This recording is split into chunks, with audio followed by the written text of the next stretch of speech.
వీక్షకులకు, విద్యాభిమానులకు, భాషాభిమానులకు English grammar క్లాస్కు స్వాగతం పలుకుతూ ఈరోజు మనము చర్చించేటటువంటి విషయం ఏంటి అంటే what is the meaning of alphabet,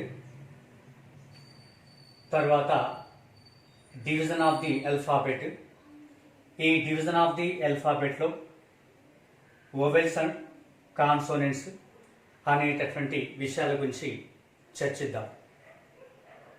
previous వీడియోలలో మనము బేసిక్ నేర్చుకుంటున్నాము. ఈ వీడియోలో కూడా మనము బేసిక్ నేర్చుకునే ప్రయత్నం చేస్తూ ఉన్నాము.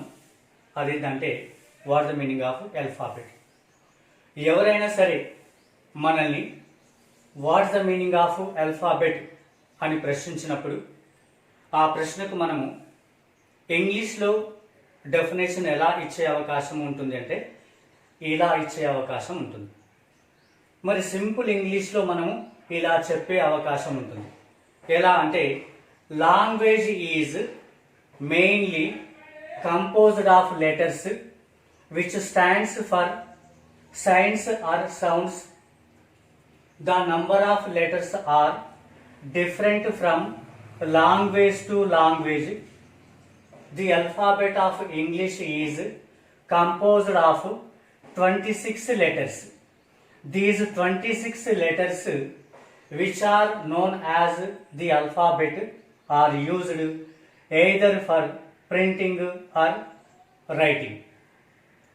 అని మనము అలా చెప్పేటటువంటి అవకాశం ఉంటుంది. ఇది సింపుల్ వర్డ్స్తో మనం సూచించినటువంటి నిర్వచనం. ఇదే సింపుల్ వర్డ్గా చెప్పినటువంటి విషయాన్ని ఇంకా తక్కువ చేసి మనం నిర్వచించాలి అంటే ఇలా కూడా మనం చెప్పేటటువంటి అవకాశం ఉంటుంది. ఎలా అంటే alphabet means an ordered set of letters or symbols used to represent the basic speech sounds of a language అని కాస్త మనము షార్ట్గా చేసి చెప్పే ప్రయత్నం చేశాను. ఇంకా దీనిని కూడా మనము తగ్గించి చెప్పాలంటే alphabet means a set of letters or symbols అలా కూడా మనం చెప్పేటటువంటి అవకాశం ఉంటుంది.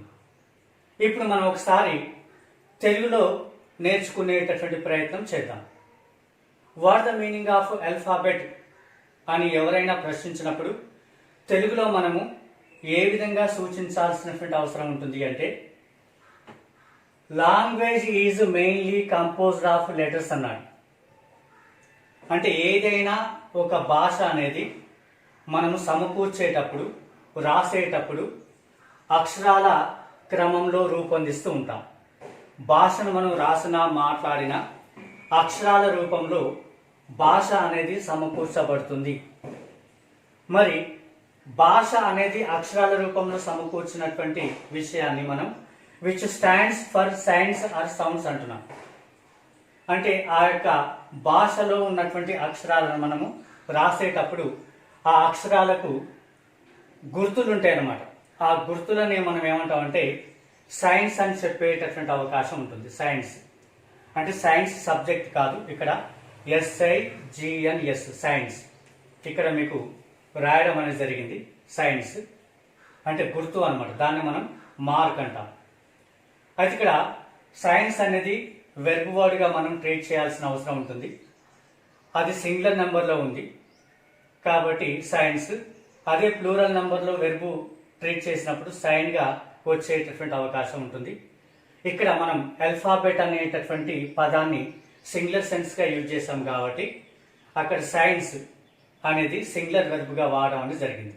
దానికి గుర్తు లేదా మార్క్ అని మనం చెప్పే అవకాశం ఉంటుంది. సౌండ్స్ అంటే శబ్దం అన్నమాట. సపోజ్ మనకు తెలుగు భాషలో అక్షరాలు ఉంటవి, ఇంగ్లీష్ భాషలో అక్షరాలు ఉంటవి, హిందీ భాషలో కూడా అక్షరాలు ఉంటవి. ఇంగ్లీష్ భాషలో మనము అక్షరాలు అంటే లెటర్స్ రాసేటప్పుడు ఇక్కడ ABC అని రాయడం జరిగింది. 26 అక్షరాల్లో 3 అక్షరాలు ఇక్కడ నేను రాశాను. రాసినటువంటి ఈ 3 అక్షరాలకు ఇక్కడ గుర్తు అన్నమాట. ఇది గుర్తే, ఇది గుర్తే, ఇది గుర్తు. దీన్ని మనం సైన్స్ లేదా మార్క్ అని చెప్పే అవకాశం ఉంటుంది. దీనికి ఒక సౌండ్ కూడా ఉంటుంది. సౌండ్ ఏ బి సి అనేటటువంటి సౌండ్. ఏదైనా ఒక భాషను మనం రూపొందించేటప్పుడు, రాసేటప్పుడు ప్రతి భాషకు ఇక్కడ అక్షరాలు ఉండవి. ఈ అక్షరాలను మనం లెటర్స్ అంటాము. ఆ లెటర్స్కు ఇక్కడ మార్క్ ఉంటుంది. మార్క్తో పాటుగా సౌండ్ కూడా ఉంటుందిగా మనం చెప్పుకోవాల్సి ఉంటుంది. తెలుగు భాష కనుక తీసుకున్నట్లయితే దానికి మార్క్ ఏంటంటే ఇది మార్కుగా మనం చెప్పుకుంటాం. దాంతోపాటుగా శబ్దం కూడా చేశాము, అనేటటువంటి శబ్దము. అలాగనే హిందీ ఉంటుంది, ఇంగ్లీష్ కూడా ఉంటుంది. ప్రతి భాషకు కూడా అక్షరాలు ఉంటవి. ఆ అక్షరాలకు గుర్తులు ఉంటవి. ఆ గుర్తులను మనం పలికేటప్పుడు శబ్దాలుగా పలికేటటువంటి అవకాశం కూడా ఉంటుంది. అయితే యాక్చువల్గా మనం ఇంగ్లీష్ భాషలో ఉన్నటువంటి అక్షరాలను మనము ఎలా చెప్తుంటామంటే ఆల్ఫాబెట్గా చెప్పేటటువంటి అవకాశం ఉంటుంది. The number of letters are different from language to language. అంటే భాష నుండి భాష మారినప్పుడు అక్షరాల్లో కూడా మార్పు అనేది సంతరించుకుంటుంది అన్నమాట. మన మాతృభాష ఏంటి? తెలుగు. తెలుగు భాషలో ఉన్నటువంటి అక్షరాలు ఎన్ని? 56. మనము హిందీ భాషను కూడా మాట్లాడుతూ ఉంటాం, ఎందుకంటే జాతీయ భాష కాబట్టి. ఆ జాతీయ భాష అయినటువంటి హిందీ నేర్చుకునేటప్పుడు మనము 44 లెటర్స్ని చూసేటటువంటి అవకాశం ఉంటుంది. వాటి కూడా మనకు సైన్స్ ఉంటవి, సౌండ్స్ కూడా ఉంటాయి. అదే ఇంగ్లీష్ లాంగ్వేజ్కి వచ్చినట్లయితే మనకు 26 లెటర్స్ ఉంటాయి. వాటి కూడా సైన్స్ ఉంటవి, సౌండ్స్ ఉంటవిగా మనం చెప్పుకోవాల్సినటువంటి అవసరం ఉంటుంది. The alphabet of English is composed of 26 letters. మరి ఇంగ్లీష్ భాషలో ఉన్నటువంటి అక్షరాలని మనము 26 అక్షరాలుగా సమకూరుస్తూ ఉంటాం. ఆ 26 అక్షరాలుగా సమకూర్చేటటువంటి these 26 letters which are known as the alphabet are used either for printing or writing.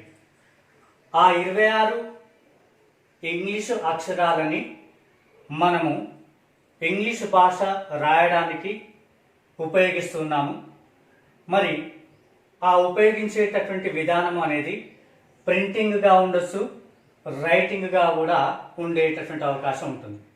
అంటే మనం ఏదైనా ఒక విషయ సంగ్రహాన్ని ఇంగ్లీష్లో ముద్రించేటప్పుడు ప్రింటింగ్ లేదా ప్రింటెడ్ లెటర్స్గా మనం ట్రీట్ చేస్తుంటాము. ఏదైనా విషయాన్ని ఇంగ్లీష్లో మనము రాసేటప్పుడు, పేపర్ పైన రాసేటప్పుడు ఇక్కడ స్క్రిప్ట్ లెటర్స్ని యూజ్ చేస్తూ ఉంటాము. కాబట్టి వాటిని మనం రైటింగ్ అంటుంటాం. ప్రింటింగ్ ఆర్ రైటింగ్ అంటే ప్రింటింగ్ చేసేటప్పుడు కానీ రాసేటప్పుడు కానీ ఈ ఆల్ఫాబెట్ అనేటటువంటి విషయం మనకు ఉపయోగపడుతుందిగా చెప్పుకోవాల్సినటువంటి అవసరం ఉంటుంది అన్నమాట. మరి సాధారణంగా మనము ఈ ఆల్ఫాబెట్ అనేటటువంటి పదాన్ని ఉచ్చరించేటప్పుడు, పలికేటప్పుడు ఆల్ఫాబెట్ అని పలుకుతుంటాం. అలా పలకడం అనేది సరికాదు. ఆల్ఫాబెట్ అని మనం పలకాల్సినటువంటి అవసరం ఉంటుంది. అంటే మనకు అంత ఆలోచన, అంత అవగాహన అనేది ఉండదు కాబట్టి అలవాటు ప్రకారంగా మనం పొరపాటు చేస్తుంటాం. ఆల్ఫాబెట్ అని మనం చదువుతుంటాం. కానీ అక్కడికి రాగానే మనము ఏ విధంగా అంటే ఫోనెటిక్స్ ప్రకారంగా ఇంగ్లీష్ భాషలో ఉన్నటువంటి పదాలను పలకాల్సినటువంటి అవసరం ఉంటుంది. కానీ ఆ క్రమము, ఆ అలవాటు అనేది మనకు మిస్ అవుతుంది కాబట్టి మనము అలా పలకట్లేదు. యాక్చువల్గా దీన్ని ఆల్ఫాబెట్ అని పలకాల్సినటువంటి అవసరం ఉంటుంది. మరి ఆల్ఫాబెట్ అనేటటువంటి పదము ఎక్కడి నుండి వచ్చింది, ఏ భాష నుండి తీసుకోబడింది, అసలు ఆ పదము ఇంగ్లీషు భాషకు సంబంధించిందేనా అనే సందేహం కలుగుతుంది. ఆ సందేహానికి ఇక్కడ మనము సమాధానం తెలుసుకునే ప్రయత్నం చేద్దాం. ఏంటంటే the word alphabet comes from Greek. One of the languages in the world. ఇక్కడ గ్రీక్ అనేది ప్రపంచంలో ఒక భాషగా మనము చెప్పుకోవచ్చు. ఒకప్పుడు లాటిన్, గ్రీక్ అనేది ప్రపంచంలో చాలా గొప్పగా చలామణి అయ్యేది. తర్వాత కాలంలో ఇంగ్లీష్ భాష అనేది ఆ స్థానానికి వచ్చేసింది. ఇప్పుడు ఇంగ్లీష్ అనేది కొనసాగుతుంది. అయితే యాక్చువల్గా ఈ ఆల్ఫాబెట్ అనేటటువంటి పదము ఇంగ్లీష్ భాషకు సంబంధించిన పదము కాదు. ఇది గ్రీకు భాషకు సంబంధించిన పదము. గ్రీకు భాషలో మూలమైనటువంటి ఆ యొక్క లెటర్స్లో మూలమైనటువంటి ఆల్ఫా బీటా అనేటటువంటి పదము నుండి, అంటే ఆల్ఫా బీటాలో మొట్టమొదటిది ఆల్ఫా, ఆ పదం నుండి వచ్చింది. దాన్నే మనము ఆల్ఫాబెట్గా పలకడం అనేటటువంటి ప్రయత్నం చేస్తున్నాం. ఓకే, ఇప్పుడు ఫార్మేషన్ ఆఫ్ వర్డ్స్ కనుక మనం తీసుకున్నట్లయితే ఇక్కడ ఒక భాషా భాగానికి సంబంధించినటువంటి పదము వివిధ భాషా భాగాలుగా మనం మార్చే ప్రయత్నం చేస్తుంటాం. దానిని మనం ఫార్మేషన్ ఆఫ్ వర్డ్స్ అని కూడా చెబుతూ ఉంటాం. ఇక్కడ ఆల్ఫాబెట్ అనేటటువంటి వర్డ్ ఉంది. ఈ వర్డ్ పార్ట్స్ ఆఫ్ స్పీచ్లో మనము ఏమని చెప్పుకోవచ్చు అంటే నౌన్ ఫామ్గా చెప్పుకునే అవకాశం ఉంటుంది. తర్వాత నెక్స్ట్ ఇదే పదాన్ని మనము మరొక భాషా భాగంలోకి మార్చేస్తే ఆల్ఫాబెటికల్ అని ఇక్కడ మనము పలుకుతున్నాము. ఇది అడ్జెక్టివ్ అనేటటువంటి ఫామ్గా మనం చెప్పుకోవచ్చు. ఇది నౌన్ నుండి అడ్జెక్టివ్గా మారినటువంటిదిగా చెప్పుకోవచ్చు. మళ్ళీ అదే అడ్జెక్టివ్ వర్డ్ని అడ్వర్బ్ వర్డ్గా మార్చేటప్పుడు ఆల్ఫాబెటికల్లీ అనేటటువంటి విధంగా వచ్చింది. ఇది అడ్వర్బ్గా మనం ట్రీట్ చేస్తున్నాం. అంటే మొత్తం మీద ఒక భాషా భాగానికి సంబంధించినటువంటి ఒక పదాన్ని సందర్భాన్ని బట్టి మనము ఉపయోగించే విధానాన్ని బట్టి వివిధ భాషా భాగాల్లోకి కూడా మనం మార్చవచ్చు. ఆ యొక్క విషయాలు మరింతగా మనము తెలుసుకోవడం అనేది చేస్తాం. అది పార్ట్స్ ఆఫ్ స్పీచ్ అనేటటువంటి విషయాన్ని నేర్చుకునేటప్పుడు అందులో మనము తెలుసుకునేటటువంటి ప్రయత్నం చేస్తాం. ముఖ్యంగా ఇంగ్లీష్ భాషకున్నట్టు there are 26 letters in English language. These kind of letters are called alphabet. In that alphabet we have seen printed letters and script letters. అంటే ముఖ్యంగా ఈ ఆల్ఫాబెట్ కనుక మనం చూసినట్లయితే ఆల్ఫాబెట్ అంటే అక్షరమాల, వర్ణమాల అంటుంటాం. మనకు నర్సరీలో నేర్పించే ప్రయత్నం చేస్తుంటారు. అప్పుడు మనం ఏంటంటే ఫస్ట్ మనకు టీచర్ ఏం నేర్పిస్తుందంటే ఆల్ఫాబెట్ నేర్పిస్తుంది. ఆల్ఫాబెట్ నేర్పించేటప్పుడు మనకు ముందుగా ఏ నేర్పించడం జరుగుతుందంటే ప్రింటెడ్ లెటర్స్. ప్రింటెడ్ లెటర్స్ అంటే అచ్చు అక్షరములు అంటుంటాం. ఆ తర్వాత స్క్రిప్ట్ లెటర్స్,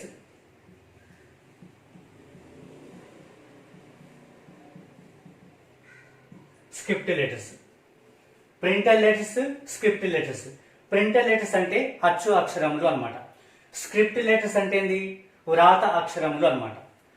మళ్ళీ ప్రింటెడ్ లెటర్స్ మనం తీసుకున్నప్పుడు ఈ ప్రింటెడ్ లెటర్స్ లో మనము 2 రకాలుగా చూసేటటువంటి అవకాశం ఉంటుంది. అదేంటంటే బిగ్, వీటినే మనం ప్రింటెడ్ లెటర్స్ బిగ్ అంటాం. Printed letters big. ఈ ప్రింటెడ్ లెటర్స్ బిగ్ ని మనము ఎలా రాసే అవకాశం ఉంటుందంటే అన్ని ఇక్కడ రాసే అవకాశం లేదు. ఎగ్జాంపుల్ ఏ, బి, సి ఇలా మనము రాస్తుంటాంగా చెప్పుకోవచ్చు. Next printed letters small. Printed letters small ఏంటి అంటే ఇక్కడ ఏ, బి, సి ఇలా మనము రాసేటటువంటి అవకాశం ఉంటుంది. సారీ,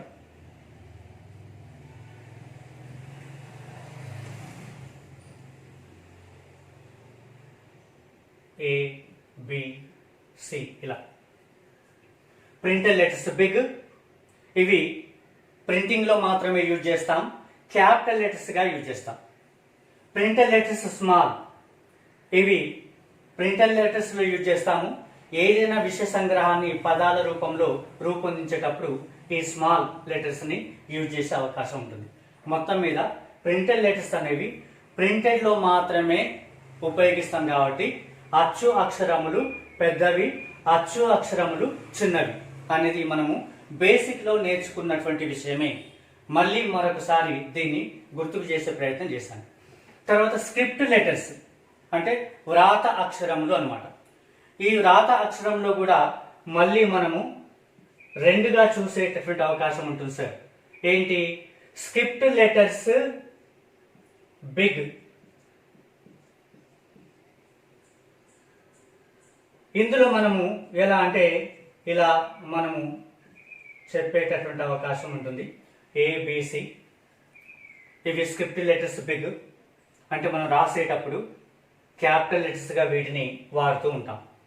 అలాగనే స్క్రిప్ట్ లెటర్స్ స్మాల్ అని కూడా మనకు ఉంటవి. అందులో మనము ఉపయోగించేటటువంటి లెటర్స్ ఏంటంటే ఏ, ఆ తర్వాత బి, సి ఇలా మనము ఉపయోగించేటటువంటి అవకాశం ఉంటుంది. అంటే మొత్తం మీద బేసిక్ ఇంగ్లీష్ బేసిక్ మనం నేర్చుకునేటప్పుడు ఇక్కడ నర్సరీ క్లాస్లో మనము printed letters big and small, script letters big and small నేర్చుకుంటాము. అయితే చాలా వరకు ఏంటంటే ఈ నాలుగు రకాల ఆల్ఫాబెట్ని రాసేటప్పుడు చిన్న పొరపాట్లు కూడా మనం చేస్తుంటాము. ఒక విద్యార్థిగా ఆ పొరపాట్లు చేయకూడదు. ఏవి రాయమన్నా కానీ కరెక్ట్గా మనము రాసేటటువంటి అవకాశం ఉండాలి. మొత్తం మీద వీటిని మనము ఆల్ఫాబెట్గా ట్రీట్ చేసే అవకాశం ఉంటుంది. ఇప్పుడు నెక్స్ట్ మనము డివిజన్ ఆఫ్ ది ఆల్ఫాబెట్గా చెప్పుకుందాం. The alphabet of English is divided into 2 classes, namely English భాషలో ఉన్నటువంటి ఈ యొక్క అక్షరమాలని మనము 2 భాగములుగా 2 రకాల క్లాసిఫికేషన్స్గా చెప్పుకునే అవకాశం ఉంటుంది. చెప్పుకున్నట్లయితే అందులో మొట్టమొదటి ఏంటంటే వొవెల్స్, రెండవది కాన్సోనెంట్స్. ఇక్కడ ఈ వొవెల్స్ని మనము వాల్వ్స్ అని కూడా పలికేటటువంటి అవకాశం ఉంటుంది. వాల్వ్స్ అని ఆ విధంగా మనం పలికేటటువంటి అవకాశం కూడా ఉంటుంది. కానీ అలా పలకకుండా మనం వొవెల్స్ అని పలుకుతుంటాం. యాక్చువల్గా అకార్డింగ్ టు ఫోనెటిక్స్ వీటిని వావల్స్ అని ఉచ్చరించాల్సినటువంటి అవసరం ఉంటుంది. తర్వాత కాన్సోనెంట్స్, ఇలా వీటిని తెలుగులో ఏమంటామంటే అచ్చులు అంటాము, తర్వాత హల్లులు అంటాము. వొవెల్స్ అంటే అచ్చులు, కాన్సోనెంట్స్ అంటే హల్లులుగా చెప్పుకునేటటువంటి అవకాశం ఉంటుంది. ఏన్షియంట్ లాంగ్వేజ్ కనుక మనము చదివినప్పుడు విన్నప్పుడు ప్రతి భాషకు అంటే ముఖ్యంగా తెలుగు ఇంగ్లీష్ భాషను సూచించినప్పుడు అక్కడ మనకేంటంటే అచ్చులు, హల్లులు, ఉభయాక్షరములు అని చెప్పేటటువంటి వాళ్ళు. ఇంగ్లీష్ మనము పూర్వకాలంలో నేర్చుకున్నప్పుడు కూడా వొవెల్స్ అని, కాన్సోనెంట్స్ అని, సెమీ వొవెల్స్ అని నేర్పించడం అనేది చేశారు. కానీ మోడర్న్ ఇంగ్లీష్ యూసేజ్లో మనం సెమీ వొవెల్స్ యొక్క ప్రస్తావన చేయడం లేదు. మరి ఇక్కడ what the meaning of vowels, what the meaning of consonants అనేటటువంటి విషయాన్ని మనము నేర్చుకుందాం.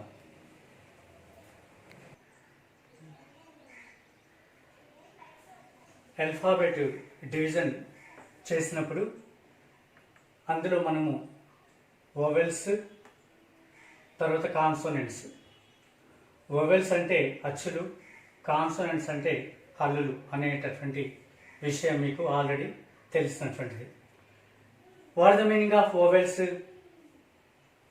an answer as the 5 letters A, E, I, O, U are known as vowels in English, and we can't write a single word without a vowel. That is the meaning of vowels. ఈ వొవెల్స్ని మనము వావల్స్ అని కూడా మనం పలికేటటువంటి అవకాశం ఉంటుంది. వావల్స్ అని ఆ విధంగా పలికే అవకాశం ఉంటుంది. అది ఫోనెటిక్స్లో మనం ఆ విధంగా పలుకుతుంటాం. కానీ సాధారణంగా మనం వొవెల్స్ అని పలికే అవకాశం ఉంటుంది. ఇంగ్లీష్ భాషలో ఉన్నటువంటి ఈ 26 లెటర్స్ ఏవైతే ఉన్నాయో అందులో AEIOU అనే ఈ 5 అక్షరాలని మనము అచ్చులు అని పిలుస్తూ ఉంటాము. ఒక పదములో అచ్చు అక్షరము లేకుండా పదాన్ని పలకడం కానీ రాయడం కానీ జరగదు అనేటటువంటి విషయం మనకి ఇక్కడ తెలుస్తుంది అన్నమాట. అయితే ఇక్కడ నేను 5 లెటర్స్ మీకు నేను రాసినటువంటి 5 లెటర్స్ ఏంటంటే AEIOU. ఈ 5 అక్షరాలను మనం వొవెల్స్ అంటాం. వొవెల్స్ అంటే అచ్చులు. అచ్చులకు ఏముంటుంది అంటే స్వతంత్రంగా పలికే శక్తి ఉంటుంది. అచ్చులకు స్వతంత్రంగా పలికేటటువంటి శక్తి అనేది ఉంటుందనే విషయం మనం తెలుగు వ్యాకరణంలో కూడా నేర్చుకోవడం అనేది జరిగింది. ముఖ్యంగా ఏంటంటే మనకు మదర్ లాంగ్వేజ్ పట్ల మంచి అవగాహన, అభిరుచి ఉంటే అదర్ లాంగ్వేజ్ అర్థం చేసుకోవడం అనేది చాలా సులభం. అంటే అదర్ లాంగ్వేజ్ అంటే ఏ ఇతర భాషనైనా అర్థం చేసుకోవడం చాలా సులభం. కాబట్టి మాతృభాష పట్ల మనకు మక్కువ ఎక్కువ ఉండాలి. అలా ఉన్నప్పుడు హిందీ అయినా ఇంగ్లీష్ అయినా అర్థం చేసుకోవడం, మాట్లాడడం చాలా సులభతరంగా మారుతుంది. అయితే ముఖ్యంగా మనము పదాలను రాసేటప్పుడు ఈ యొక్క వొవెల్స్ యొక్క సహాయంతో రాస్తూ ఉంటాం. ఒక పదంలో వొవెల్ అనేది లేకపోయినట్లయితే ఆ పదము పలకడము, తర్వాత మాట్లాడడం, రాయడం అనేది కుదరదు అనేది మనకి ఇందులో తెలిసింది. అయితే ముఖ్యంగా ఈ 5 అక్షరాల్లో ఏ అనేది 100% వొవెల్ సౌండ్ని ఇస్తుంది. ఐ అనేది 100% వొవెల్ సౌండ్ ఇస్తుంది. కాబట్టి వాటిని విడిగా ఉంచాను. అందులో ఈ అనే దానికి రౌండప్ చేశాను రెడ్ మార్క్తో. ఓ అనే దానికి రెడ్ మార్క్తో రౌండప్ చేశాను. యు అనే దానికి కూడా రెడ్ మార్క్తో రౌండప్ చేశాను. ఈ రెడ్ మార్క్తో రౌండప్ చేసినటువంటి ఈ ఓ యు అనేటటువంటి ఈ 3 లెటర్స్ ఏవైతే అచ్చులలో ఉన్నాయో అవి మనకు వొవెల్ సౌండ్గా మరియు కాన్సోనెంట్ సౌండ్గా పలికేటటువంటి అవకాశం ఉంటుంది. కొన్ని సందర్భాలలో ఈ అనేది కాన్సోనెంట్గా కూడా పలుకుతుంది. కొన్ని సందర్భాలలో ఓ అనేది కాన్సోనెంట్గా కూడా పలుకుతుంది. కొన్ని సందర్భాల్లో యు అనేది కాన్సోనెంట్గా పలుకుతుంది. మరి ఏ ఏ సందర్భాల్లో వొవెల్స్గా, కాన్సోనెంట్స్గా అవి ఉచ్చరింపబడతాయి అనే విషయాన్ని మనము ఆర్టికల్స్ అనేటటువంటి టాపిక్ చెప్పేటప్పుడు మీకు వివరణాత్మకంగా చెప్పే ప్రయత్నం చేస్తాం. నెక్స్ట్ ఇప్పుడు కాన్సోనెంట్స్ తీసుకుందాం. కాన్సోనెంట్స్ అంటే తెలుగులో మనము హల్లులు అంటాం. హల్లులు. What the meaning of consonants? The remaining 21 letters of the alphabet are known as the consonants in English అని మనం చెప్పుకోవడం జరిగింది. అంటే ఇంగ్లీష్ భాషలో ఉన్నటువంటి 26 అక్షరాలలో ఏఈఐఓయు తప్ప మిగతా 21 లెటర్స్ ఏవైతే ఉన్నాయో వాటిని మనం కాన్సోనెంట్స్ అని పిలవడం లేదా హల్లులు అని పిలవడం అనేది జరుగుతుంది. అంటే ఒక రకంగా చెప్పాలంటే ఒకే మాటలో ఏఈఐఓయు తప్ప మిగతా అక్షరాలన్నిటిని కూడా మనం కాన్సోనెంట్స్ లేదా హల్లులు అని మనం చెప్పుకునేటటువంటి అవకాశం ఉంటుంది. అవేవి అంటే B, C, D, F, G, H, J, K, L, M, N, P, Q, R, S, T, V, W, X, Y, Z. ఈ 21 ఏవైతే ఉన్నాయో వాటిని మనము కాన్సోనెంట్స్గా చెప్తుంటాం. అయితే ఈ 21లో కూడా మనము కొంచెం ఆలోచన చేసినట్లయితే ఇవి పూర్తిగా మనము కాన్సోనెంట్స్ అంటే హల్లులు అంటున్నాము. ఈ హల్లుల్లో కూడా కొన్ని రకాల అక్షరాలు సందర్భాన్ని బట్టి, పలికే విధానాన్ని బట్టి, మాట్లాడే విధానాన్ని బట్టి అబ్రివేషన్స్లో మనము వొవెల్గా ట్రీట్ చేసే అవకాశం ఉంటుంది. ఇక్కడ మీకు 21 లెటర్స్ రాశాను. అందులో కొన్ని లెటర్స్కి నేను రౌండప్ చేయడం జరిగింది రెడ్ మార్క్తో.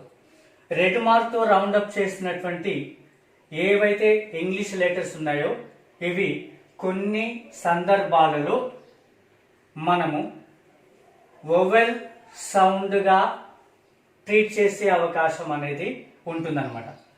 మరి రౌండప్ చేసినటువంటివి ఏంటంటే F, H, L, M, N, R, S, X ఈ విధంగా మనము రౌండప్ చేసినటువంటి లెటర్స్ చూసాము. ఈ యొక్క లెటర్స్తో కనుక ఇంగ్లీష్లో మనకు అబ్రివేషన్స్గా వచ్చినప్పుడు ఖచ్చితంగా మనకు వోవెల్ సౌండ్ ఇచ్చే అవకాశం ఉంటుంది. ఈ విషయాన్ని కూడా మీకు ఆర్టికల్స్ చెప్పేటప్పుడు చెప్తానన్నమాట. ఫర్ ఎగ్జాంపుల్ ఇక్కడ ఎఫ్ అనేటటువంటి కాన్సోనెంట్ లెటర్ ఉంది.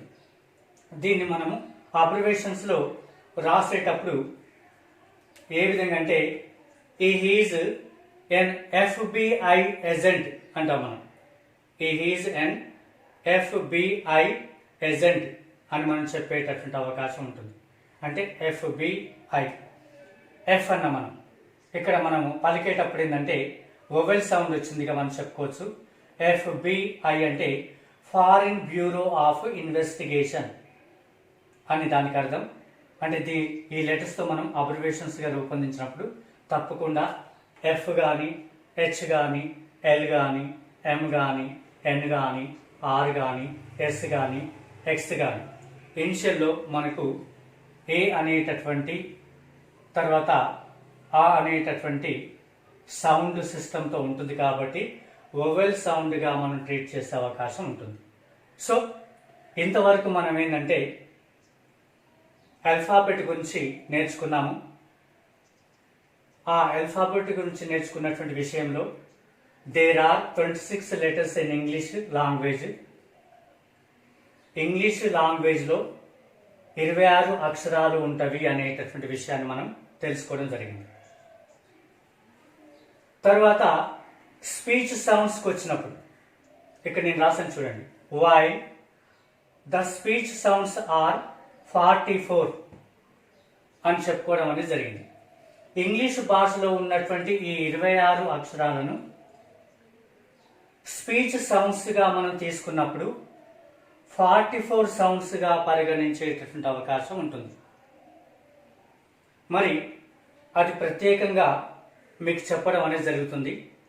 ఫోనెటిక్స్ అనేటటువంటి టాపిక్లో మీకు ఈ 44 స్పీచ్ సౌండ్స్ గురించి చెప్పడం అనేది జరుగుతుంటుంది. ఇది డిఎస్సిలో టెట్లో చాలా ఇంపార్టెంట్ అయినటువంటి క్వశ్చన్.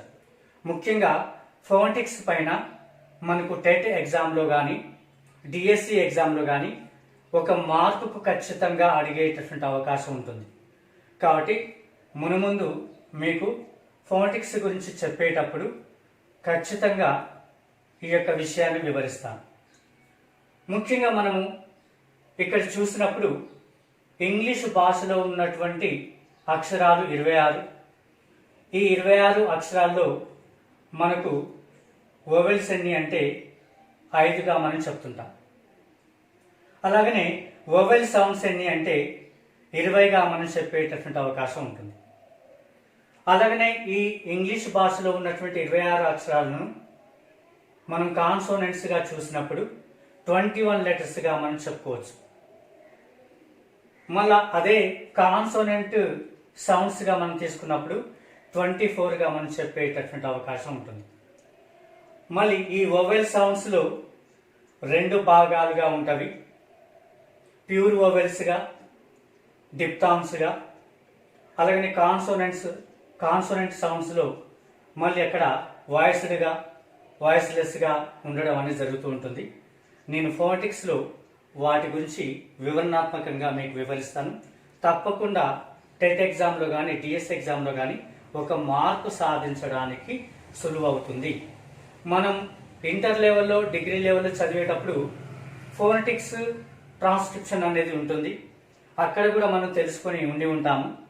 ఇంగ్లీష్ అనేది మర్చిపోవడం సహజం కాబట్టి మర్చిపోయి ఉంటాం. మళ్ళీ ఒకసారికి గుర్తు చేసేటటువంటి ప్రయత్నమే ఇది అన్నమాట. నెక్స్ట్ ఇంతవరకు మనము బేసిక్ కైండ్స్ తెలుసుకున్నాము. ముఖ్యంగా what's the meaning of language, what's the meaning of grammar, what's the meaning of alphabet, division of the alphabet, ఈ విషయాలు నేర్చుకోవడం అనేది జరిగింది. ఇదంతా బేసిక్లో ఒక భాగముగా మనం అనుకోవచ్చు. ఈ విషయాలన్నీ మీకు తెలిసినప్పటికీ ఒకరి సుఖం కన్నా అందరి సౌఖ్యం విన్న అనేటటువంటి ఆలోచనతో విద్యార్థులందరికీ మళ్ళీ ఒకసారి బేసిక్ మొత్తం గుర్తు చేయాలనే ప్రయత్నం మాత్రమే తప్ప వేరే విషయం కాదు, మీకు తెలియదని కూడా కాదు. అయితే నెక్స్ట్ కాంపిటేటివ్ ఎగ్జామినేషన్లో ముఖ్యమైనటువంటి అంశాలను ప్రారంభిస్తాను. అందులో మనం ముఖ్యంగా తెలుసుకోవాల్సినటువంటి విషయం ఏంటంటే సబ్జెక్ట్ అండ్ ప్రెడికేట్, తర్వాత కైండ్స్ ఆఫ్ సెంటెన్సెస్కు అనుబంధంగా ఉన్నటువంటి విషయ సంగ్రహాన్ని మీకు చెప్తూ పోతుంటాను. ముఖ్యంగా ఏంటంటే ఇంగ్లీష్ లాంగ్వేజ్ అంటేనే లింకింగ్ లాంగ్వేజ్, ఒకదానికి మరొక దానికి సంబంధం ఉంటుంది. కాబట్టి ఒకదానికి మరొక దానికి ఎలా సంబంధం ఉంటుంది అనే విషయము మీకు చాలా చక్కగా అవగాహన రావడానికి మాత్రమే ఇక్కడ మీ ముందుంచడం అనేది జరిగింది. Okay, thank you very much. మీరు నా వీడియోలు కనుక, నా గ్రామర్ క్లాసెస్ కనుక మీరు పదే పదే చూడాలి అనుకున్నప్పుడు మీరు ఇంగ్లీష్ ఓషియన్ యూట్యూబ్ ఛానల్ ద్వారా వీడియో మీకు నచ్చితే లైక్ చేయండి, షేర్ చేయండి, సబ్స్క్రైబ్ చేసుకోండి. ఆ విధంగా చేసుకుంటే నేను చేసే ప్రతి వీడియో మీకు అందుబాటులో ఉంటుంది. Thank you.